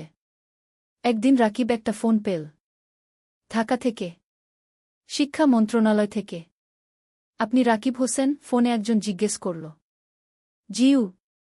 আপনাকে জানাতে পেরে আনন্দিত যে আপনার নাম জাতীয় শিক্ষা পুরস্কারের জন্য নির্বাচিত হয়েছে। আপনি গ্রামীণ শিক্ষায় অসামান্য অবদান রেখেছেন। রাকিব স্তব্ধ হয়ে গেল। জাতীয় পুরস্কার? সত্যি? রাকিব জিজ্ঞেস করল। হ্যাঁ। আগামী মাসে ঢাকায় অনুষ্ঠান হবে। মাননীয় প্রধানমন্ত্রী পুরস্কার দেবেন। রাকিব ফোন রেখে তানিয়াকে জড়িয়ে ধরল। তান, আমরা জাতীয় পুরস্কার পেয়েছি। তানিয়া কাঁদতে লাগল। খুশির কান্না। তুমি পেরেছ, তুমি সত্যিই পেরেছ। মা খবর শুনে কাঁদল। ভাই, তোর বাবা বেঁচে থাকলে কত খুশি হতো। মিথিলা বলল, ভাইজা, তুমি আমার হিরো গো। অনন্যা, এখন 7 বছর, বলল, বাবা, তুমি সবচেয়ে ভালো বাবা। পুরস্কারের দিন, ঢাকা, বঙ্গভবন। রাকিব স্যুট পরেছে, তানিয়া শাড়ি পরেছে। মা, মিথিলা, অনন্যা সবাই গেছে। মানিক স্যারও গেছে। তিনি রাকিবকে বললেন, আমি গর্বিত তোমার শিক্ষক ছিলাম। অনুষ্ঠানে অনেক মানুষ। রাকিবের নাম ডাকা হল। সে মঞ্চে উঠল। প্রধানমন্ত্রী তাকে পুরস্কার দিলেন। একটা ক্রেস্ট, একটা সার্টিফিকেট আর 5 লক্ষ টাকা। রাকিব মাইকে দাঁড়িয়ে বলল, আমি একজন সাধারণ গ্রামের ছেলে। আমার বাবা রিকশা চালাতেন। আমি গরিব পরিবার থেকে এসেছি। কিন্তু আমি স্বপ্ন দেখতে ছাড়িনি। আজ আমি এখানে দাঁড়িয়ে বলতে পারি, যে কেউ পারে যদি সে চেষ্টা করে। পুরো হল হাততালিতে মুখরিত হল। এই পুরস্কার শুধু আমার নয়, এটা আমার স্ত্রী তানিয়ার, আমার মায়ের, আমার বোন মিথিলার, আমার গুরু মানিক স্যারের, আর আমার সেই সব বাচ্চাদের যারা আলোর পাঠশালায় পড়ছে। আবার হাততালি। অনুষ্ঠান শেষ হল। সবাই বাড়ি ফিরল। সেই রাতে রাকিব ব্যালকনিতে দাঁড়িয়ে আকাশের দিকে তাকাল। তার মনে পড়ল সেই দিনের কথা যখন সে পদ্মা নদীর ধারে বসে ভাবছিল জীবন দিয়ে কি করবে। আজ সেই জীবন কত বদলে গেছে। তানিয়া এসে পাশে দাঁড়াল। কি ভাবছ? ভাবছি আমরা কত দূর এসেছি। আর ভাবছি আমাদের এখনো কত কাজ বাকি। হ্যাঁ, আমাদের স্বপ্ন এখনো শেষ হয়নি, তানিয়া বলল। ৫০ অধ্যায়, উত্তরাধিকার। আরও ৫ বছর কেটে গেল। রাকিবের বয়স এখন ৪৫। তার ১০টা আলোর পাঠশালাগু আছে। ১০টা জেলায়। ৬,০০০ বাচ্চা পড়ছে। ৪ শিক্ষক কাজ করছে। মিথিলা এখন একজন সফল ডাক্তার। সে নিজের একটা হাসপাতাল খুলেছে। গরিব মানুষদের বিনামূল্যে চিকিৎসা দেয়া। অনন্যা এখন ১২ বছর। সে আলোর পাঠশালাতেই পড়ছে। সে খুব মেধাবী। তার স্বপ্ন শিক্ষক হওয়া। বাবার মতো। মা এখন অনেক বয়স্ক, কিন্তু সুস্থ। সে নাতিনাতনীদের নিয়ে সময় কাটায়। হ্যাঁ, রাকিবের এখন ২ সন্তান। অনন্যার পরে একটা ছেলে হয়েছে। নাম অনির্বাণ। বয়স ৫ বছর। রাকিব এখন একটা বড় শিক্ষা প্রতিষ্ঠানের প্রতিষ্ঠাতা। তার কাজের স্বীকৃতি সারা দেশে। বিদেশ থেকেও মানুষ আসে তার স্কুল দেখতে। কিন্তু রাকিব এখনও সেই সাধারণ মানুষই আছে। সে নিজে স্কুলে যায়। বাচ্চাদের পড়ায়। তাদের সাথে খেলে। একদিন একজন সাংবাদিক রাকিবকে ইন্টারভিউ করতে এল। সে জিজ্ঞেস করল, আপনার সাফল্যের রহস্য কি? রাকিব হেসে বলল, রহস্য বলে কিছু নেই। শুধু ৩টা জিনিস, স্বপ্ন, পরিশ্রম আর সততা। আপনার ভবিষ্যৎ পরিকল্পনা? আরও ২০টা স্কুল খুলব। প্রতিটা জেলায়। যাতে কোনো বাচ্চা শিক্ষা থেকে বঞ্চিত না হয়। আপনি কি রাজনীতিতে আসবেন? অনেকে বলছে আপনি দেশের জন্য অনেক করতে পারবেন। রাকিব মাথা নাড়ল। না, আমি শিক্ষক থাকতে চাই। রাজনীতি আমার জায়গা নয়। সাংবাদিক আরও অনেক প্রশ্ন করল। রাকিব উত্তর দিল। সেই রাতে টিভিতে ইন্টারভিউ দেখানো হল। পুরো দেশ দেখল। অনেক মানুষ অনুপ্রাণিত হল রাকিবের গল্পে। পরের দিন রাকিবের ফোন বাজতে লাগল। অনেক মানুষ সাহায্য করতে চায়। ডোনেশন দিতে চায়। স্বেচ্ছাসেবক হতে চায়। রাকিব তানিয়াকে বলল, দেখছ? মানুষ ভালো কাজে এগিয়ে আসতে চায়। শুধু সুযোগ দরকার। তানিয়া বলল, হ্যাঁ। আর তুমি সেই সুযোগ তৈরি করেছ। শেষ অধ্যায়, জীবনের অর্থ। আরও ১০ বছর পরের ঘটনা। রাকিবের বয়স এখন ৫৫। চুলে পাক ধরেছে। কিন্তু চোখে এখনও সেই আগুন। তার এখন ২৫টা আলোর পাঠশালাগু আছে। ১৫,০০০ বাচ্চা পড়ছে। ১,০০০-এর বেশি শিক্ষক কাজ করছে। মা আর বেঁচে নেই। ৩ বছর আগে মারা গেছেন। শান্তিতে। তার শেষ ইচ্ছা ছিল রাকিব যেন তার কাজ চালিয়ে যায়। রাকিব সেই ওয়াদা রেখেছে। মিথিলা এখন একজন প্রতিষ্ঠিত ডাক্তার। তার হাসপাতাল জেলার সেরা হাসপাতাল। সে বিয়ে করেছে একজন ইঞ্জিনিয়রকে। তাদের ২ সন্তান। অনন্যা এখন ২২ বছর। সে শিক্ষক হয়েছে। আলোর পাঠশালাতেই পড়ায়। সে বাবার উত্তরসূরি। অনির্বাণ এখন ১৫ বছর। সে মেডিকেলে পড়তে চায়। মাসির মতো ডাক্তার হতে চায়। রাকিব এখন অনেক কম সময় অফিসে থাকে। বেশিরভাগ সময় বাচ্চাদের সাথে থাকে। গল্প বলে। গান শেখায়। জীবনের পাঠ দেয়। একদিন একটা বাচ্চা রাকিবকে জিজ্ঞেস করল, স্যার, আপনি এত কিছু করলেন কেন? আপনি তো ব্যবসা করে ধনী হতে পারতেন। রাকিব হাসল।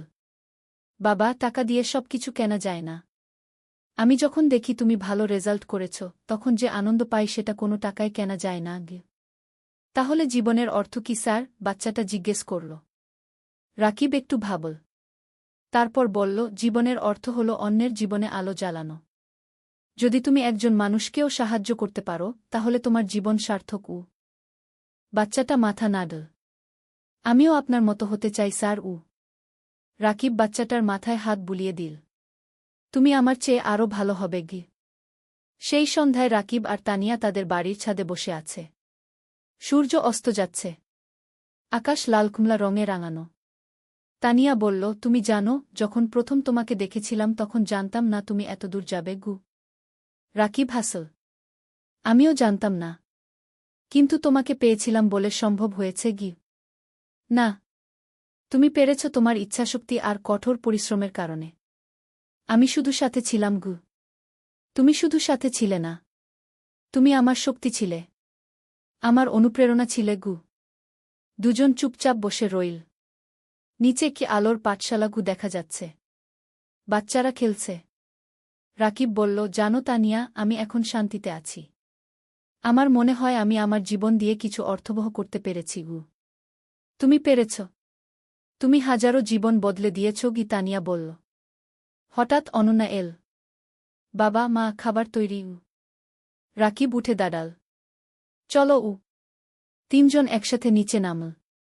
পরিবার একসাথে বসে খাবার খেল। হাসল। গল্প করল। রাতে শোয়ার আগে রাকিব জানালার পাশে দাঁড়িয়ে বাইরে তাকাল। দূরে তারা জ্বলছে। রাকিব মনে মনে ভাবল, জীবন একটা যাত্রা। কখনো কঠিন, কখনো সহজ। কিন্তু যদি তুমি স্বপ্ন দেখো, যদি তুমি পরিশ্রম করো, যদি তুমি সৎ থাকো, তাহলে তুমি অবশ্যই সফল হবে। আর সবচেয়ে বড় সফলতা হল যখন তুমি অন্যের জীবনে আলো জ্বালাতে পারো। রাকিব হাসল। তারপর বিছানায় শুয়ে পড়ল। গভীর ঘুমে তলিয়ে গেল। শান্তির ঘুম। পরিতৃপ্তির ঘুম। কারণ সে জানে তার জীবন সার্থক হয়েছে। তার স্বপ্ন পূরণ হয়েছে। আর এটাই জীবনের সবচেয়ে বড় পাওয়া।